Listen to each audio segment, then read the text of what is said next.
एक खूबसूरत रानी जिसकी कोई गलती नहीं थी, उसे लोगों के सामने सिर काट दिया जाता है। यह सब राजा के धूर्त नियमों के कारण है। रानी की वफादारी रखने के लिए वो हर दिन एक पत्नी से शादी करता है और अगले दिन उसे मार डालता है। राजा के पास बगदाद में एक विशाल हरम है, लेकिन इन महिलाओं से वो बिल्कुल भी प्यार नहीं करता। वो केवल रानी से प्यार करता है। अंत में उसके साथ प्यार जताने करने के लिए वो राष्ट्र के मामलों को अनदेखा करने लगता है, तो वजीर बेहद चिंतित हो जाता है। देश के भविष्य के लिए उसने खुद के बलिदान का फैसला किया। वो राजा को व्यभिचारी होने देता है। राजा यह जानने के बाद बहुत क्रोधित होता है। वजीर बताते हैं कि वो धार्मिकता के लिए समर्पित है, जो श्रद्धा को प्रेरित करता है।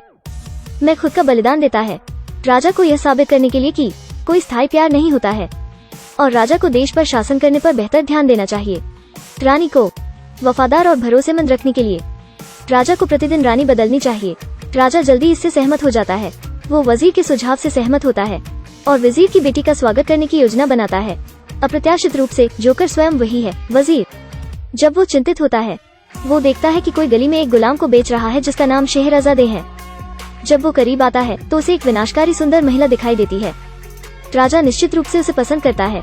वजीर उसे कमल की टोपी के साथ ऊंचे दाम पर खरीदता है। महल में अपनी बेटी की जगह रानी बनने के लिए शहजादे सारी रात खुश रहती है। वो राजा के साथ कुछ नहीं करती।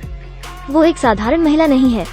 अगले दिन नियम के अनुसार शहजादे का सिर काटने के लिए सैनिक को बुलाता है।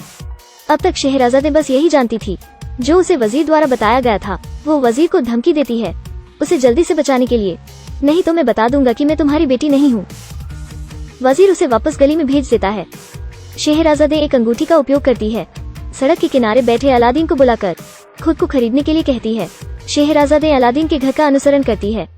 कोई नहीं जानता कि अलादीन का घर कूड़े के ढेर पर है। वो हर दिन खाना छोड़ देता है, बस सोचकर ही अपना भरण पोषण करता है। शहजादे केवल इस कचरे में बैठ सकती है। कुछ बेचने के लिए देखते हुए उसे एक जादुई चिराग मिलता है। जादू के चिराग की सफाई के बाद वो उसे बेचने बाजार जाती है। जादू के चिराग से अचानक धुआं निकलता है। उस चिराग के जिन ने एक आधुनिक पोशाक पहनी होती है। ऊंचाई से वो कहता है कि शहजादे उसकी मालिक है। वो मालिक की सभी आवश्यकताओं को पूरा कर सकता है। शहजादे एक सांस में अपनी इच्छाएं कहती है। मुझे अबालोन कैवियार खाना है। जिमी जीनियस जवाब देता है उसकी क्षमताएं सीमित हैं। वो उसे वही दे सकता है जो जादुई चिराग में है। शहजादे केवल एक कप चाय पी सकती है। जिन उसे एक कप चाय देता है, केक का एक टुकड़ा भी देता है। शहजादे और अलादीन ने पूरा खाना खाया।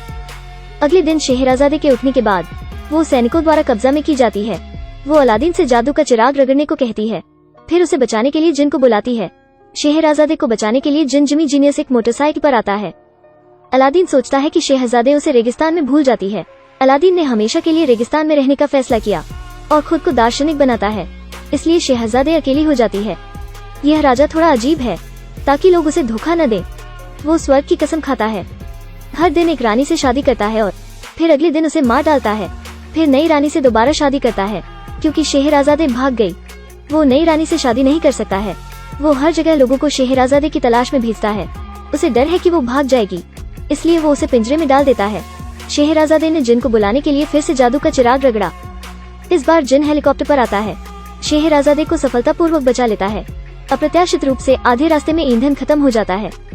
शहजादे आसमान से कूदती है और एक बूढ़े आदमी की बाहों में गिर जाती है। बूढ़ा दिखता है शहजादे बहुत अच्छी है। वो उसे बेली डांस सिखाता है। शहजादे बहुत प्रतिभाशाली है। कुछ ही समय में वो आसानी से डांस सीख सकती है। तब बूढ़े आदमी को पैसे कमाने के लिए उसके नृत्य की आवश्यकता होती है।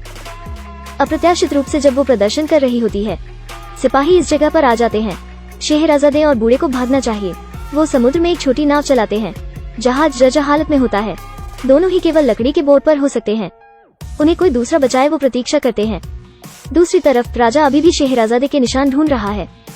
वो पक्षी भाषा सीखता है और कबूतरों के साथ संवाद करता है ताकि शहजादे को खोजने में मदद हो सके।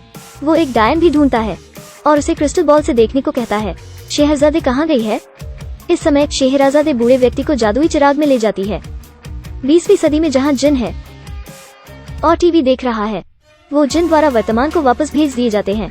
दोनों समुद्र में आते हैं और उन्हें एक बड़े तूफान का सामना करना पड़ता है। बूढ़ा आदमी समुद्र में गिर जाता है और उसके जीवित रहने की निश्चितता नहीं है। शहजादे पूरी रात तूफान में बिताती है। अगले दिन उसका सामना एक गुजरते हुए जहाज से होता है। उसके अनुभव और नेविगेशन गाइड की बदौलत वो जहाज की मालिक बन जाती है। वो एक पुरुष पोशाक पहन लेती है। सभी नाविक उसके वश में होते हैं। उसका पेट भूख से कराह रहा होता है। वो महल से फल चुराती है। अप्रत्याशित रूप से महल का मालिक राजा होता है। वो यहाँ शहराज़ादे के लिए इंतजार कर रहा होता है।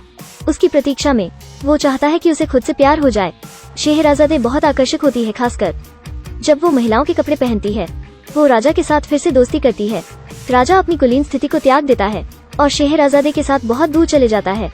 दोनों 1 साल तक घूमते हैं। उन्होंने लगभग सारा पैसा खर्च कर दिया। राजा को मूर्ख व्यक्ति का भेष धारण करना चाहिए और जादू का गंभीरता से अध्ययन करना चाहिए, फिर पैसा कमाने के लिए प्रदर्शन करना चाहिए। वजीर आता है और राजा को अपने साथ वापस जाने के लिए आमंत्रित करता है। इस समय राजा केवल शहराज़ादे के साथ एक बच्चा पैदा करना चाहता है और वो राजा बनने के लिए वापस नहीं जाना चाहता। वजीर जादू का चिराग देखता है और उसे चुरा लेता है और सभी के लिए घोषणा करता है कि शहराज़ादे एक चुड़ैल है जो राजा को धोखा दे रही है। सभी मानते हैं कि यह सच है और इस वजह से शहराज़ादे पकड़ी जाती है और वापस भेज जाने दी जाती है, जबकि जादू का चिराग पाने वाला वजीर खलनायक बन जाता है। वो जादुई चिराग से कामना करता है कि राजा गायब हो जाए और वो दुनिया का राजा बनना चाहता है। आखिर जादू का चिराग समुद्र में गिर जाता है। वजीर महल में लौटता है, सभी को घोषणा करता है कि राजा मर चुका है, मैं सिंहासन पर बैठने वाला हूँ। दूसरी तरफ मछली जादू का चिराग खा जाती है। फिर मछली को एक मछुआरा पकड़ लेता है। मछुआरे मछली काटने के बाद चिराग फेंक देता है। जादू का चिराग चिड़िया के द्वारा मुख्य महल में लौटा दिया जाता है। नन्ही चिड़िया जादू का चिराग जलाती है। जिन शहराज़ादे के पास लौटा है, यह जानते हुए कि शहजादे खतरे में है, वो जल्दी से सैनिकों को बुलाता है। शहराज़ादे को अगले दिन फांसी के मैदान में ले जाया जाता है। वो काटने के बोर्ड पर चुपचाप लेटी रहती है। मुखिया उसके लंबे बाल कर देता है। पास ही जो बच्चे नजारा देखने आते हैं मुखिया से पूछते हैं उसने कौन सी गलती की है, पर यह कोई नहीं जानता। शहराज़ादे ने फौरन अपना सिर उठाया, उन्हें अपने अनुभव के बारे में बताने के लिए। उसकी कहानी वाकई में शानदार है। लोगों ने अपना काम बंद कर दिया और उसकी कहानी को सुना। जब अंत की बात आती है तो वजीर अचानक आ जाता है। मुखिया को जल्दी सिर काटने को कहता है। आसपास के सभी लोग विरोध करने लगते हैं कि हम अंत सुनना चाहते हैं। शहराज़ादे ने संघर्ष करना छोड़ दिया। मुखिया को जल्दी से अपना काम करने दे, वो शुरू करने के लिए अनिच्छुक होता है। लोग रोते हैं, वजीर इसे स्वयं ही कर सकता है। उसी समय जादुई कालीन पर जिन और राजा बैठे हुए सबके सामने आते हैं और वजीर की साजिश का पर्दाफाश कर देते हैं। प्यारी शहराज़ादे बच जाती है और जिन नया वजीर बन जाता है। राजा और शहराज़ादे फिर सारा जीवन सुख में रहते हैं।